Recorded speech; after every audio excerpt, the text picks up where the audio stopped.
Well, let's begin. Yes, sir. Good morning. I'm Mark Techmeyer, Director of Public Affairs for the Jefferson County Sheriff's Office. Thanks for being with us today. We're going to start off a little different this morning. I want to provide an update on the investigation into the cause of this fire. We understand that there's some rumors going around out there, and we want to tell you from us, the authorities on this investigation, and where we are. With that, I'd like to introduce our Chief of Investigations, Kevin Bost. After Kevin speaks, because it's an open investigation, there will be no follow-up questions regarding the investigation. And then I'll give you an update on the fire afterwards. Good morning, everybody. My name is Kevin Boss, Division Chief, our Criminal Investigations Division. I want to share a couple of pieces of information with you all this morning. The first piece we want to share is that we have identified the point of origin. The point of origin is on Deer Creek. It's just up above Grizzly in those switchback area. From there, I can share right now, we are actively conducting what we are calling an arson investigation.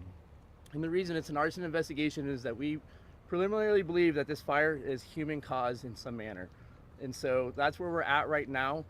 I'm constantly keeping Mark updated with information that we can share out as the investigation continues. Because it's a sensitive investigation, I can't share any additional information at this time. Thank you, Chief. Okay, let's talk about where we are with the Quarry Fire. Yesterday was a good day. It grew 100 acres. So how can we say it's a good day, right? But it grew in an area that was in open space, in an area that needed to be mitigated on anyway, right? So it really, the active fire, the hard acting fire, was out of the way of the work that our firefighters are trying to do. We made progress on hand line on the south side of this fire and on the east side. And the east side is incredibly rugged and hard to dig a line, where some places when you dig in a line, you're normally talking about 3 feet wide, a couple inches deep. We're having to go much wider in spaces. It's taking a lot more effort than a normal line dig for wildland firefighters. Down on the west side, we've made great progress with the bulldozer. So we're bringing this hand line and this bulldozer line together on the south side, and if all goes well today, I don't know that we'll have it completely completed, but we'll be close. So again, no injuries yesterday, so that was a good day, and no structures lost. So we're continuing to move forward with that. Let's talk about Deer Creek Canyon Road. It's been a concern from the get-go on this, of that fire jumping to the north, which would be our worst nightmare. And we feel very confident where we are with the line along Deer Creek Canyon Road. We do not anticipate that being a problem. You know, it burned up to the road, but we have to work it back from there due to weather and embers possibly carrying stuff over. So we're feeling really good about Deer Creek Canyon. So that's good news. Last night, 59% humidity. It really laid down, as wildfires normally do during the night, but when you have high humidity like that, it's very helpful. We had some trees torched last night, but nothing to speak of. And I just want to ensure everyone that during the night, our patrols are continuing up there. We have deputies and firefighters patrolling all those neighborhoods throughout the night. Firefighters are looking for embers. The deputies are looking for anybody that should not be in there. So we're protecting the empty homes, and the firefighters are watching for any spark ups we may have. So that's the update for yesterday and last night. I want to introduce a member of the public affairs team from the Sheriff's Office who's a PIO. Many of you know her already. She's also a PIO on the incident management team and has been for years. You'll be seeing more of her in the press conferences. It's Carlyn Tilley. It's Karlyn Tilley. Carlyn? Good morning, everyone. Today, because of everything that Mark said about the fire behavior overnight and the work that we've been able to do, we are cautiously optimistic that today is going to go well. The caveat to that is possible storms that will be coming in later today. So we are expecting some dry storms, and that could bring lightning and that could bring wind. And as we all know, wind is a game changer in things like this. So we will obviously be keeping a close eye on the weather.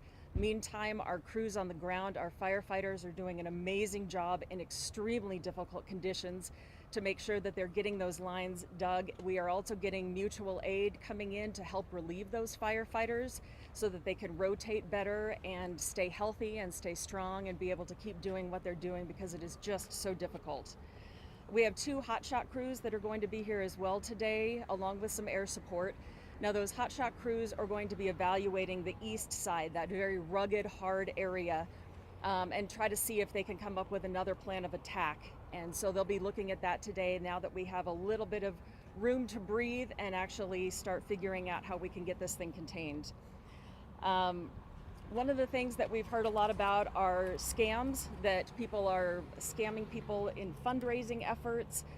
The best way to donate, to find out how you can help in any way, is to go to jeffco.us, and at the very top of the page is a link to a page that will give you all the information on where we are with the fire, and also all that good donation information and how you can help. And we sure appreciate everybody who is trying to help, so thank you very much. We also just want to thank our evacuees for your patience with us as we do this. It's hard to be out of your homes. It is incredibly difficult to not know what's going on and not to be able to see your home. We will do everything we can to make sure that we're protecting those homes, but meantime, we really thank them for all of their patience with us, and we will do our best to keep everybody updated. Are there any questions? What is the latest on the containment percentage then? Just one more time. There is no containment at this point, no percentage of containment right now. And Still at acreage, 400%? is it still the same, 450? Is it? Yep. Yeah. We're still at 450. Still at 450, which is great. The area that it grew a little bit last night is toward no homes, and so that's a very, very good thing. Could you maybe explain why it's hard to contain this fire and why it's still at 0% containment? The reason it's so hard to contain is because of the terrain. It really is, because if you think about just the steepest sort of mountain that you can climb and how it's rocky, very rocky, so trying to dig in that rock, trying to do it on an angle that is so severe, and to try to do it in the heat that we are experiencing right now, these are very, very difficult situations. And these people, our firefighters that are on the ground, they are the experts. They know what they're doing. They can do it better than anybody, but that doesn't make it any easier for them to be able to do this right now. What are you telling the evacuated families? Timeline? Is there a timeline at this point for people waiting to come home? We are working as best as we can to do everything to accommodate our evacuees, and we hope to have more of an update on how we can help them later on today. Meantime, we just ask for their patience, and we are updating them as well, and we're trying to give them as many updates as we are giving you guys to make sure that everybody's on the same page. Is there a suspect on the arson? We won't really discuss can't the talk case. about anything with that investigation right now. So a lot of aerial assets being deployed yesterday. Do you think that same level of those will be deployed today? I know you're sharing with a lot of the other firefighting responses. Just curious. I can take that problem. Okay. We will have 3 helicopters on today. No fixed wing aircraft dropping retardant. That's pretty much done what it needs to do and can do for us in this fire. But the 3 helicopters will be continuing to work out of Chatfield. We're grateful for the Department of Wildlife, who is keeping Chatfield closed to recreation so that they can go in there and grab their buckets all day long. I want to clarify something. We got our second hotshot crew in there, so we have 2 hotshot crews. A hotshot hand crew or hotshot crew in wildland fires are almost always 20 each, right? 19 to 21, but normally 20. So we have 40 hotshot firefighters, and that's very, very helpful. But I want to be clear on something. These are, I've said it before, they're not wearing a Superman cape. They're really good at what they do. We kind of call them the SWAT of wildland firefighters, but we would not be in the condition we are in without the work that our firefighters have had on this fire for the last 4 days, right? These are volunteers, but they are also professional full-time firefighters that are paid. It was a combination of those things. And I've been thanking the volunteers, and we are hats off to them. but I also want to recognize the hard work that our firefighters from West Metro Fire and 20 other agencies are doing on this fire every day. So I just think it's important that you guys know this is tough. And we've got some firefighters coming in to relieve guys that have been working this fire for, you know, long hours for the past 4 days. At last you said that there were about 155 firefighters out. What are the numbers look We're like going today? to, we should now be at 185. And as far as time, as far as, you know, what were you saying to the evacuees about getting in? We wish we could tell them that today's Friday, we're going to get you in this weekend, but folks, it's not going to happen. And can we give them a time frame for next week? We're hopeful, but we would be guessing. It depends on so many factors. We're making good progress, though. We feel really good, way better than we felt a couple of days ago. Holding Deer Creek Canyon Road, that is a huge victory for us.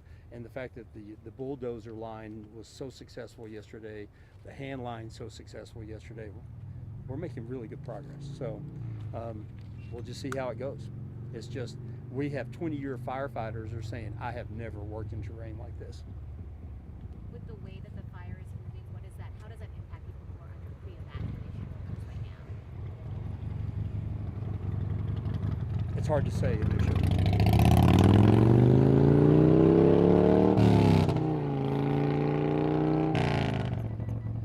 It's hard to say. It all depends on the behavior of the fire, and it can change in a heartbeat. So the winds today, if they come up with this dry thunderstorm, is going to be a concern. We'll just have to keep an eye out and watch for those embers. Anything else, guys? I would like to make one logistical change. After today, this press conference in the morning will be starting at 8 rather than 7:30. It just conflicts with two other very important meetings we have to attend for info gathering. 2 o'clock is still on. So We may also be changing location. We're going to talk about that, but we'll let everybody know. yeah, if that plenty of happens. time for you, but plan on, until you hear different, 8 o'clock here tomorrow morning, but 2 o'clock here this afternoon. Okay? Thank you guys. Appreciate your time. Appreciate it.